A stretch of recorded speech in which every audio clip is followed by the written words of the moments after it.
She told me commitment felt restricting and that she needed freedom to grow. I didn't argue or convince her to stay. I simply let go gracefully. Months later, she reached out when freedom felt lonely without someone who had been steady. I need space to figure out who I am without being someone's boyfriend. Those words hit differently when they come from someone you've been planning a future with. I was sitting across from her in our favorite coffee shop, the one with the corner booth we'd claimed as ours for the past 2 years. She wouldn't look at me. Hey viewers, before we move on to the video, please make sure to subscribe to the channel and hit the like button if you want to see more stories like this. I'm 28, been with her for 2 years, and I genuinely thought we were building towards something permanent. My hands were wrapped around a coffee cup I hadn't touched. Okay, I said. She blinked. Okay, that's it. I nodded slowly. If that's what you need, then yeah. Okay. Her eyebrows pulled together like she was working through a puzzle that didn't make sense. You're not going to ask me to reconsider? Try to convince me. Would it change anything? I asked. She looked down at her hands. No, probably not. Then what would be the point? The silence stretched between us like a physical thing. I could see her fingers trembling slightly against her cup. I just feel like I'm losing myself, she said quietly. Like I don't know who I am separate from us anymore. I need to figure that out. I understood that more than she probably realized. My parents had the kind of marriage where they'd become so intertwined they couldn't function independently. When my dad passed 3 years ago, my mom basically fell apart. She didn't know how to be just herself.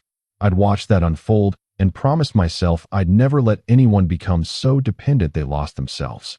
But I'd also promised I'd never lose myself either. I get it, I told her. I really do. Do you hate me? I shook my head.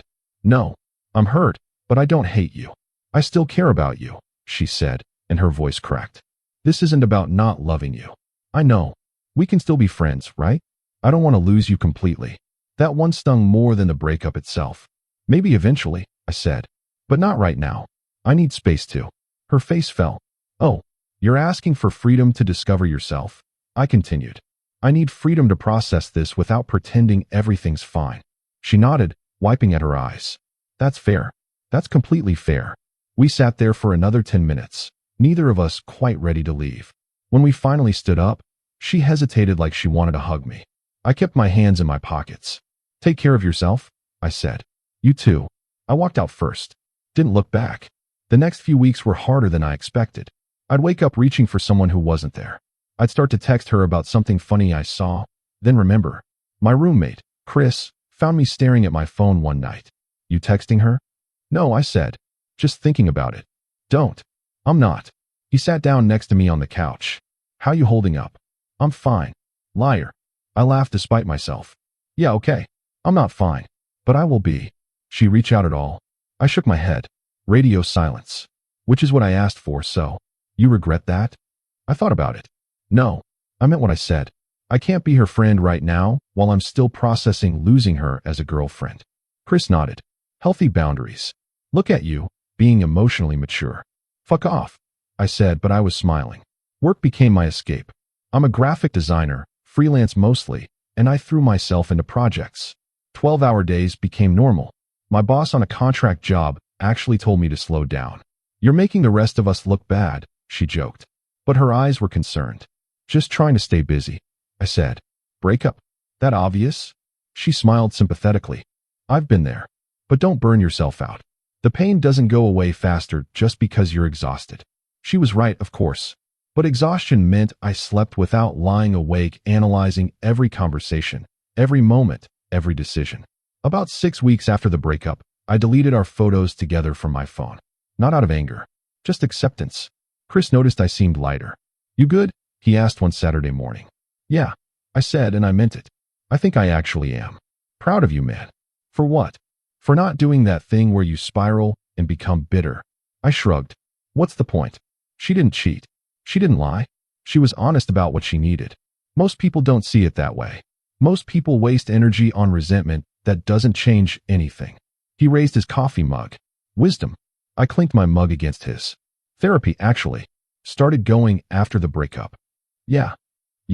Figured I should probably process this in a healthy way instead of my usual method of ignoring feelings until they explode. Growth, Chris said approvingly. 3 months post-breakup, I went on my first date. Nothing serious, just coffee with someone I'd matched with on an app. Her name was Danielle. She worked in marketing, and she had a great laugh. We didn't have chemistry, but the conversation was easy. This was nice, she said at the end. Yeah, it was. But I don't think there's a spark here, she added. I was thinking the same thing, I admitted. We both laughed. Friends? She offered. Sure. And weirdly, we actually did become friends. She introduced me to her social circle, which helped me rebuild a life that wasn't centered around my ex. I started going to trivia nights, joined a recreational soccer league, took a weekend trip to the mountains with some new friends. Life moved forward. I stopped thinking about her every day, then every other day, then just occasionally.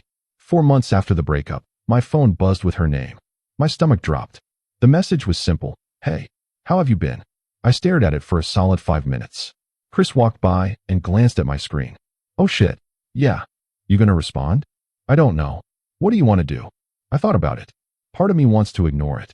Part of me is curious. Part of me is annoyed that she's reaching out when I finally started feeling normal. All valid feelings, Chris said. I set my phone down. I'll think about it. I didn't respond that night. Or the next day. On day 3, she sent another message. I understand if you don't want to talk. I just wanted to check in. That felt manipulative, even if she didn't mean it that way. The guilt trip embedded in understanding. I typed back, I'm good. Hope you're well. Short, polite, closed. She responded immediately. Can we talk?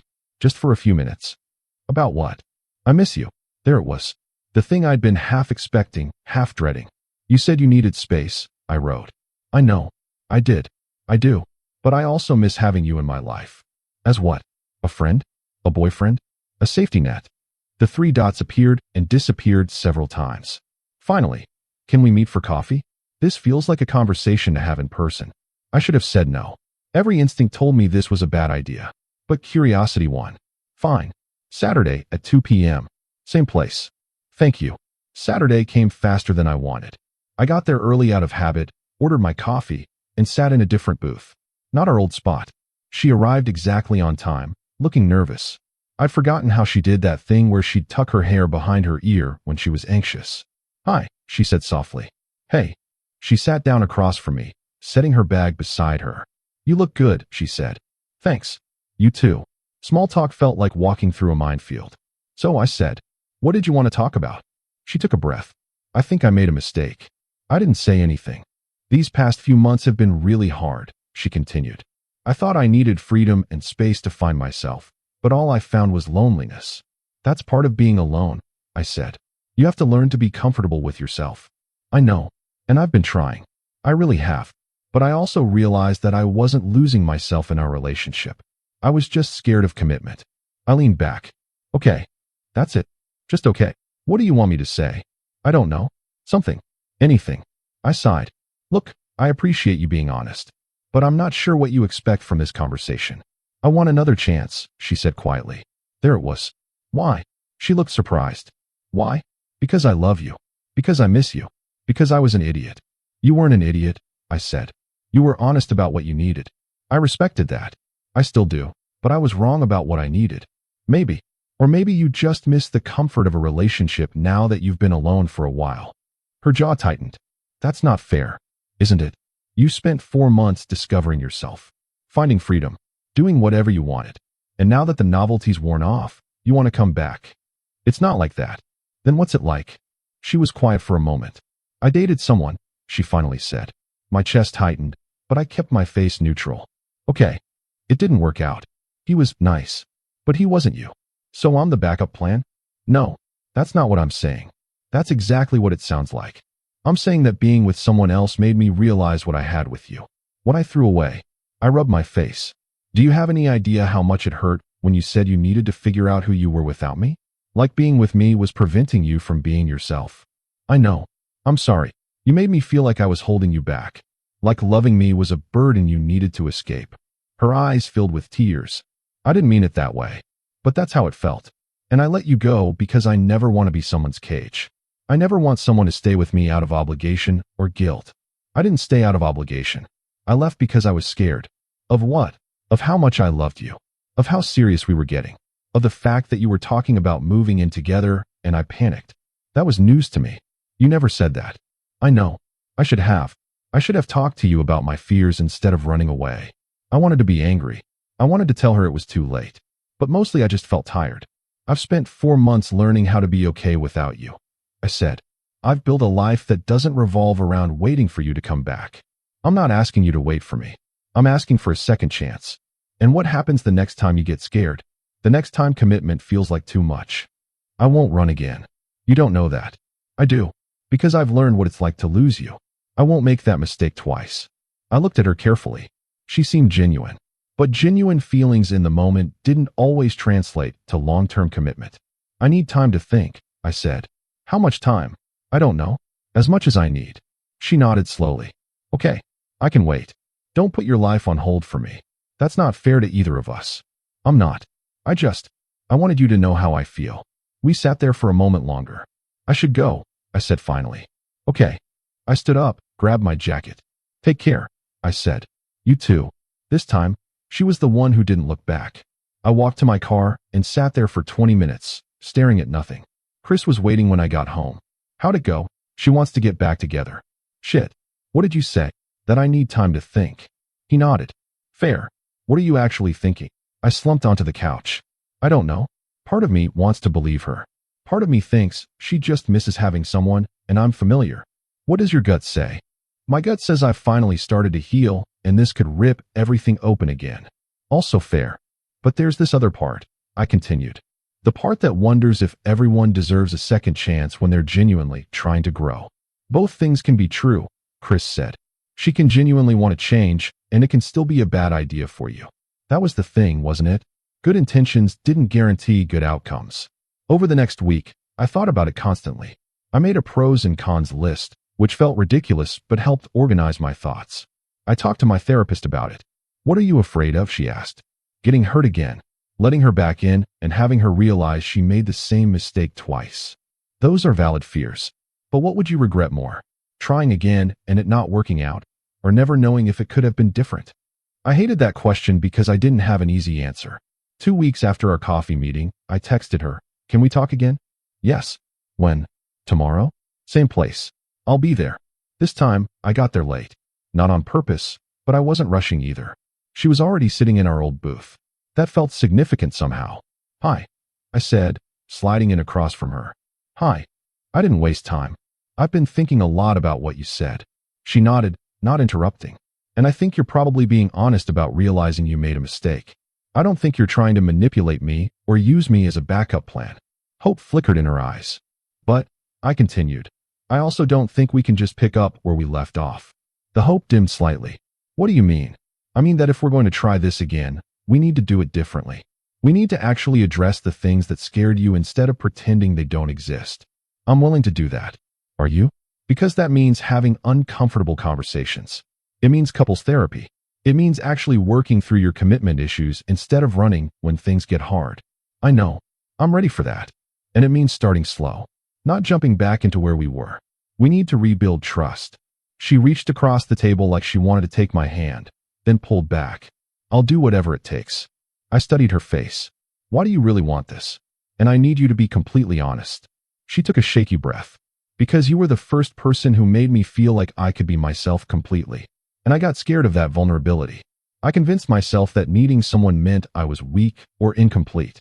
But being alone didn't make me stronger. It just made me realize that being vulnerable with the right person isn't weakness. It's brave." That was the most honest she'd been about anything. "I'm still scared," I admitted. "I'm scared of getting hurt again. I'm scared that you'll wake up one day and decide this was another mistake."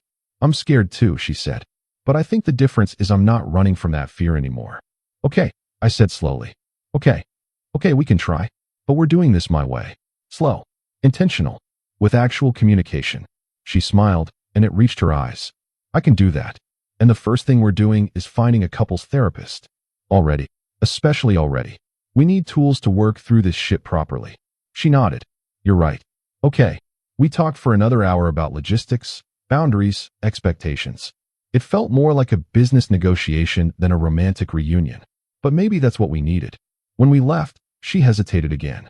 "Can I hug you?" "Sure." The hug was brief, but warm. Familiar, but also different. "I'm not going to let you down," she whispered. "I hope not," I said. Over the next few months, we rebuilt slowly. First dates that felt like first dates. Conversations that went deeper than they ever had before. We found a therapist, Dr. Martinez, who didn't let either of us hide behind comfortable lies. In our third session, she asked my ex directly, "What are you afraid will happen if you fully commit to this relationship?" My ex was quiet for a long moment. "I'm afraid I'll disappear. That I'll become just someone's girlfriend and lose everything that makes me who I am." And where did that fear come from? My mom. She gave up everything for my dad. Her career, her friends, her hobbies.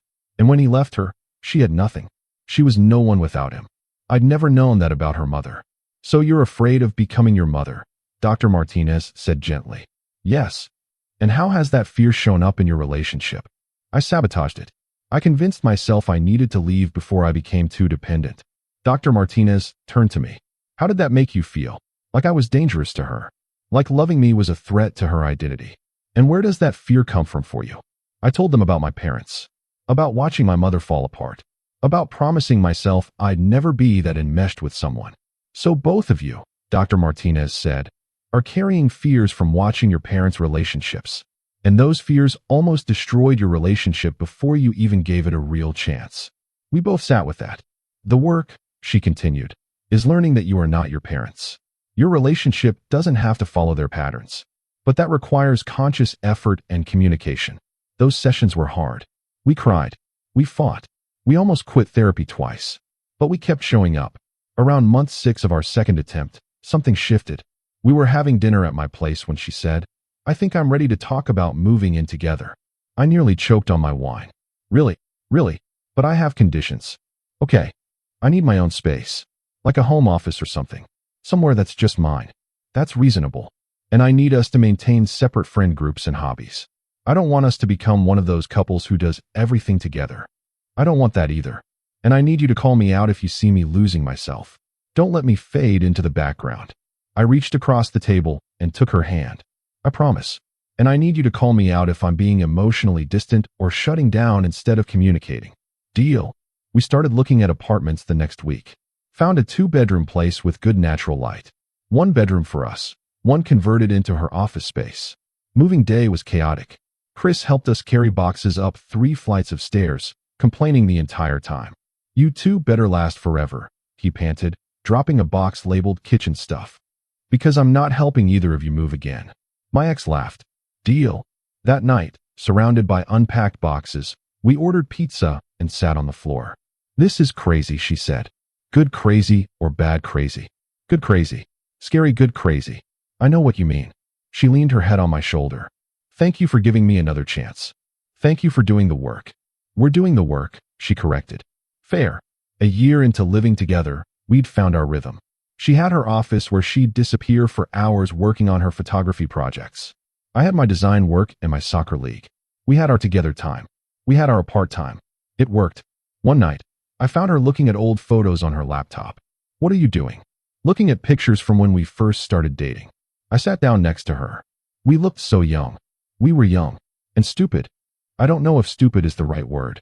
"I was stupid," she said. "I had something good, and I almost destroyed it because I was scared." "You weren't stupid. You were human. Humans get scared." She closed her laptop and turned to me. "Do you ever regret taking me back?" I thought about it honestly. Sometimes I wonder what would have happened if I'd said no. If I'd moved on completely. But then I remember that we're not the same people we were back then. We've both grown. And what we have now is stronger than what we had before. Because we had to fight for it. "Exactly." She kissed me softly. "I love you. I love you too." Dr. Martinez eventually told us we'd graduated from couples therapy. "You two have the tools now," she said. "You know how to communicate, how to recognize your patterns, how to support each other's growth without losing yourselves."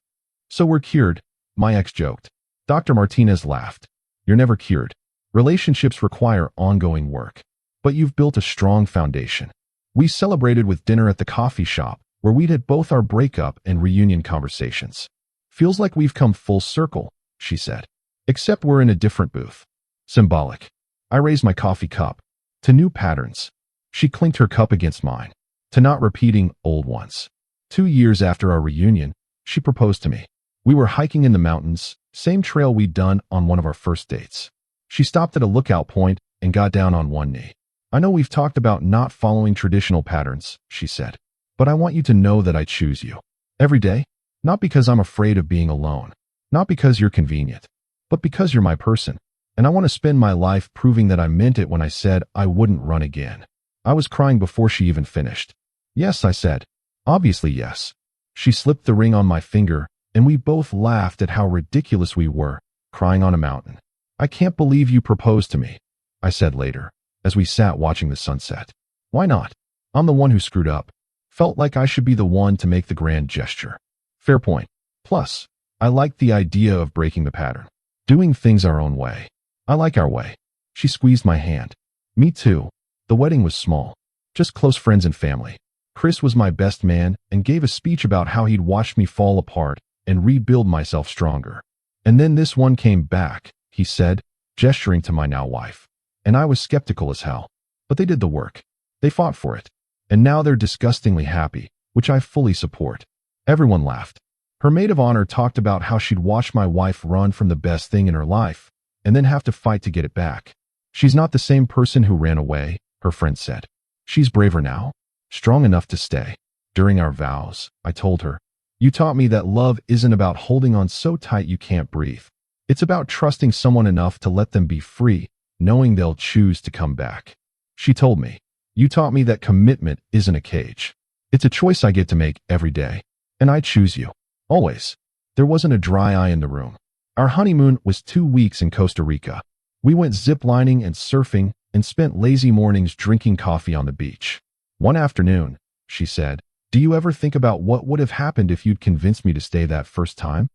Sometimes. What do you think? Honestly, I think we would have broken up anyway. Maybe not right away, but eventually. Because we both needed to grow separately before we could grow together. You think letting me go was the right choice?